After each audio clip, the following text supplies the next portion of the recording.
Welcome everyone to another session of Math 10. Today what we're doing is we're going to be doing some work with polynomials and even exponents. What we're going to do is use both polynomials and exponents in order to find the areas and perimeters of different shapes that are quite commonly found in mathematics. Along the way, we'll see that we'll go back and use the rules, as they're sometimes called, or really it's just the logic along with the symbols, the notation, right? How to write it all down.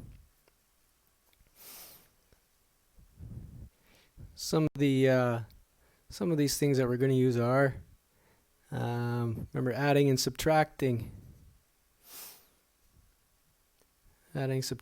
multiplying with exponents, or rather, I mean to say polynomials to start with.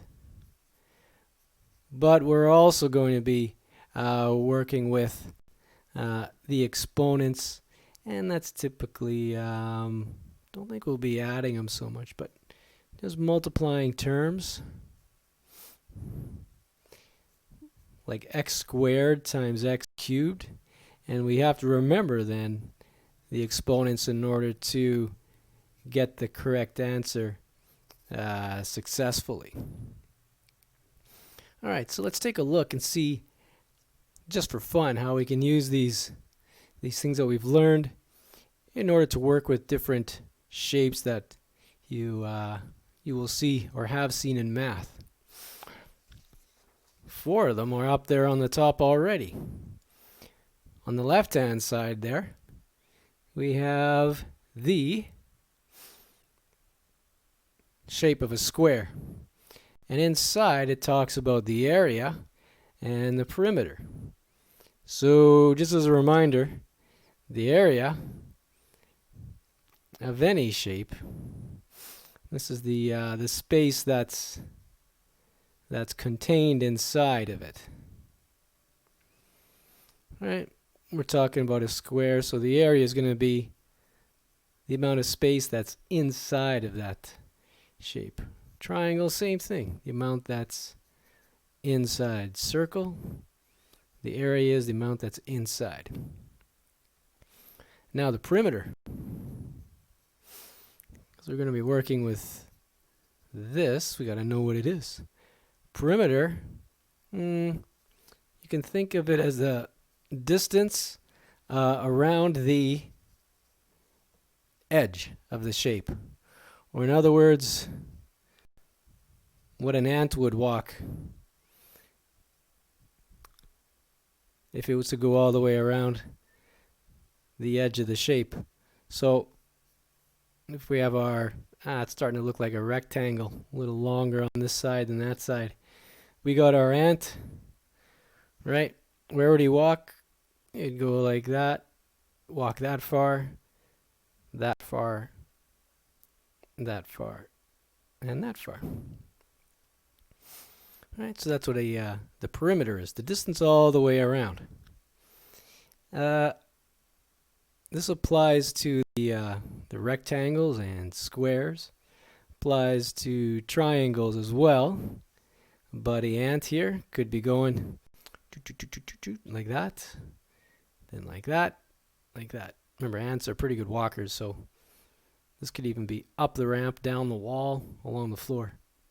Or we could just be looking down, and he's just walking across a field. Kind of depends on our perspective.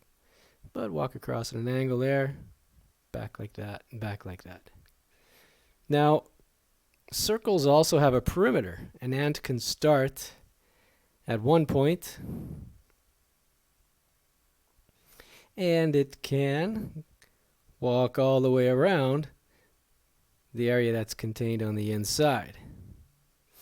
Right, can walk all the way around like that. I guess because circles are special, it's just given us the perimeter is given a special name, and the special name is called circumference. So circumference is just the word for the perimeter of a circle. Perimeter of circle, if you want to write like a caveman. All right, now on the slide here, you can see that there are different formulas given for the area and perimeter of these different shapes. For the square, which is kind of special, the area is length times width, and the perimeter is 4 times s. I guess what makes the square special is all the sides are the same. Right, so if you had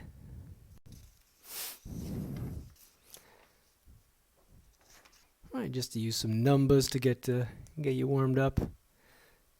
Right, this is a square here. Trust me, it is, even though it might not look like it. If this is side 5, then because it's a square, that also has to be side 5. And by the way, so is this, and so is that. So if we had to figure out the area, well, using the first formula, it's the length times the width. So length is usually that way, width is at 90 degrees to it. Right, so for the length, I could see that the length is 5 there. So it goes in like that. And then the width, what is that? Oh, it's like that direction now. Okay, so that's another 5. And the area is going to be a value of 25.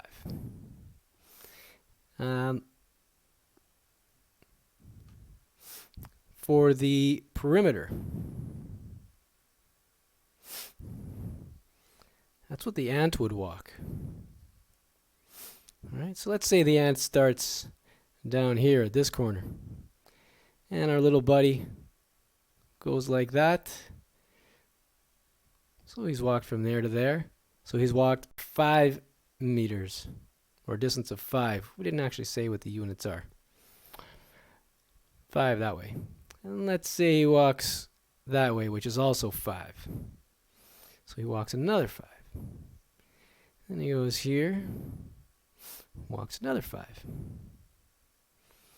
And then lastly, to get back to the start, he walks one more 5 like that. So we can add it all up and get the answer right away, 20. But the point is actually to show you that the way to think about the perimeter of a square, P for perimeter by the way, is that there are 1, 2, 3, 4 of these sides of whatever length they are. So it's 4 sides of length 5. And so now you can think of it, getting a distance or a size of 20. For the units, didn't put any on there. If the units are meters, then notice the perimeter will also be in meters. Little m for meters, by the way, not minute. For area, it's different. For area, it's going to be meters to the power of 2. Okay, area will always have an exponent of 2 on whatever units are there. Okay, so a little example for the square. Taking a look, a rectangle, that's also length times width. But I guess the interesting thing to note for a rectangle is where that formula comes from. You can have one side here, and we can call it L. That's what we do sometimes. Instead of numbers, just use letters. So that's length like this. L, we'll call it. The width is the other side, so that goes from there to there. Now, imagine Buddy Ant. Okay, we're focusing on the perimeter for this shape. Right, if our buddy's down here, starts walking across, choop, choop, choop, choop, goes like that. How far has he walked from the starting point to this corner? He's walked a distance L. Okay, don't know what it is, or we don't have a number for it, but we got that letter saying, it's that long, whatever it is. Well, now our little buddy's here at the corner, and he walks now up to the top. So how far has he gone? Well, he's gone the length W now, or the distance W.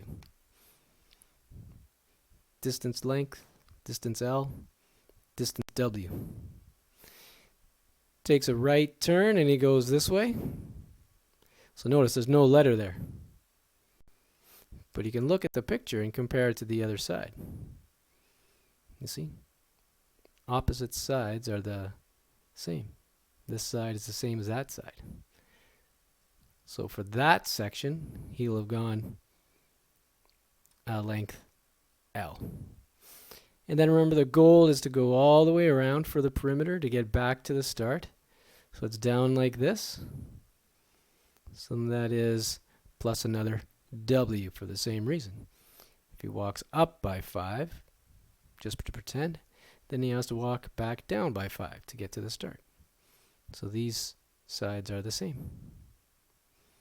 If he goes up by W, down by W. Okay, so he travels W's for both of those parts. Now, as promised, we're going to use some of the rules that we looked at before, and here they go. What we're doing is collecting like terms. That is, when the letters are the same, they are allowed to combine together. And so what I notice is that we got an L there and an L there. They both have an invisible 1 in the front. Okay, and so because they're both L's, they can combine together. The invisible 1s will add up. We will get 2L. So notice the symbol doesn't change. We're adding L's, and so we get L's. We don't have L squareds or anything like that. Same style now with the width. I notice the trick. Whenever I see things that are the same, I use the same symbol just to highlight them. Brings them out of the page a little bit. Oh, maybe not in the video. That's supposed to be squiggly like in an eyebrow. This too. Anyways, clearly both are W's. So are they going to combine together? Are they allowed to? Yes, they are, because they're the same. Invisible 1 there, invisible 1 there. How many do we got? 2. And so this now shows we have 2 W's that are in our formula added together. Right? Again, just using the rules of adding polynomials. So what does that have? What does that do? That creates the formula that's up in the box over there.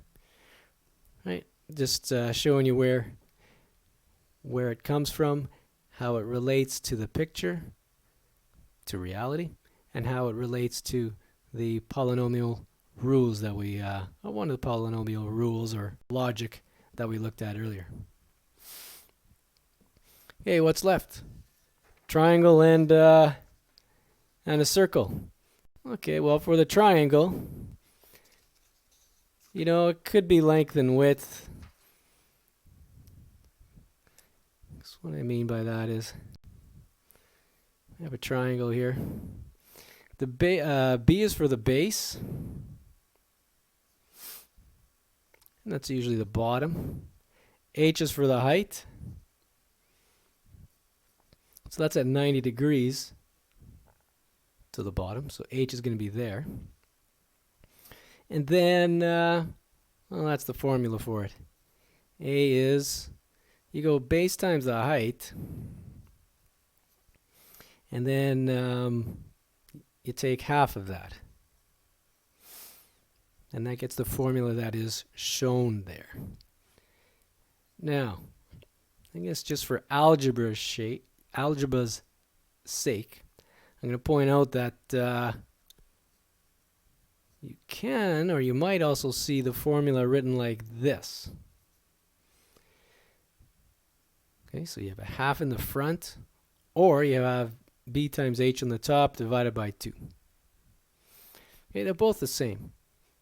All that's happened is we've multiplied this fraction by the bh here, and that gives 1 times bh, which is bh on the top.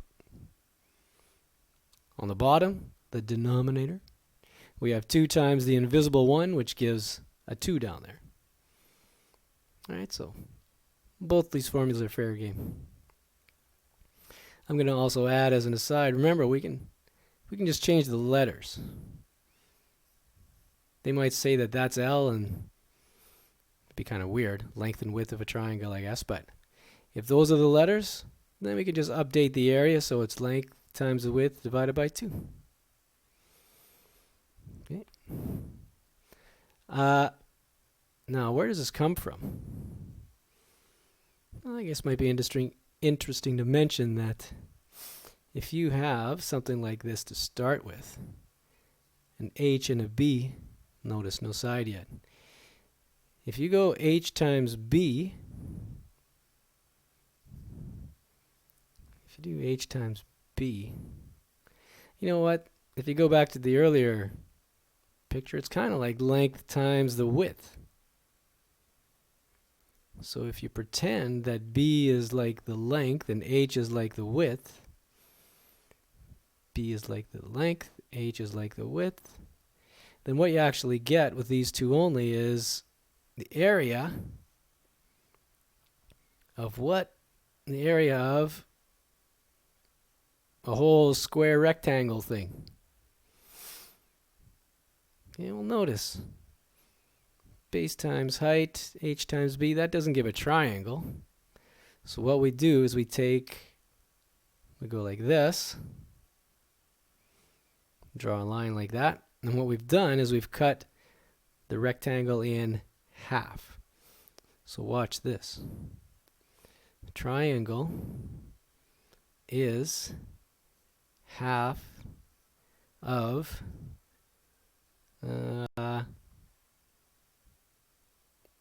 the area. I'm going to put area rectangle just because I'm running out of space. Of would be nice in there, but area of the rectangle.